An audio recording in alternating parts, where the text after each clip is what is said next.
Émile et le mystère de la Tour Eiffel. Dans la ville lumière, là où tout semble toujours magique, vivait un petit garçon nommé Émile. Il habitait à Paris, dans un appartement pas très loin d'un des monuments les plus célèbres au monde, la Tour Eiffel. Tous les jours, en sortant de chez lui, Émile levait les yeux et admirait cette immense dame de fer qui semblait toucher les nuages. Mais un matin, alors qu'il s'étirait devant la fenêtre, quelque chose d'étrange attira son attention. Il fronça les sourcils, cligna des yeux plusieurs fois. La Tour Eiffel avait disparu. Émile était bouche bée. D'habitude, il la voyait toujours là, majestueuse, brillant sous le soleil ou sous les étoiles. Mais cette fois, il n'y avait rien. Rien qu'un grand vide là où elle était censée être. Paniqué, il descendit en courant dans la rue et trouva son amie Chloé, qui habitait juste à côté. « Chloé!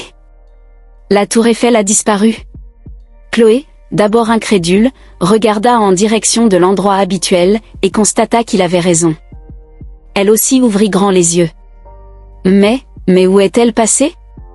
Les deux amis décidèrent de mener l'enquête. Ils commencèrent par aller interroger les passants.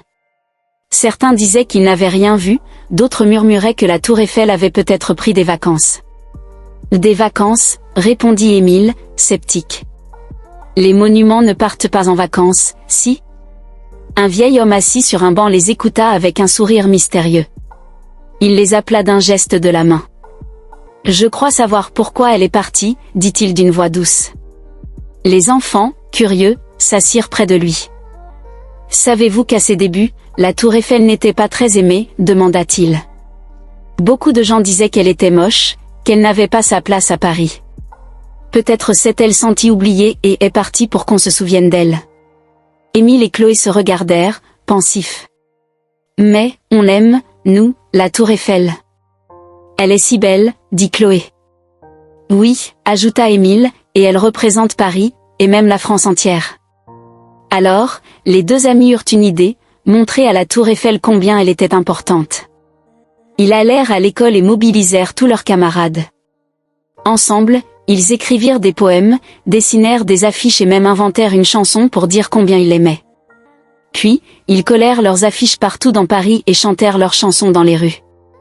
Le lendemain matin, alors qu'Émile ouvrait sa fenêtre, une immense surprise l'attendait, la Tour Eiffel était revenue.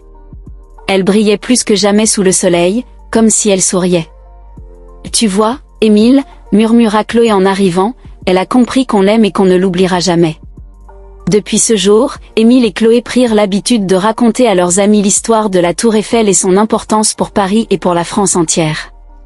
Ils comprirent aussi que préserver leur patrimoine, c'était honorer l'histoire et les trésors de leur pays. Alors les enfants, avez-vous aimé cette histoire pleine de mystères et de magie?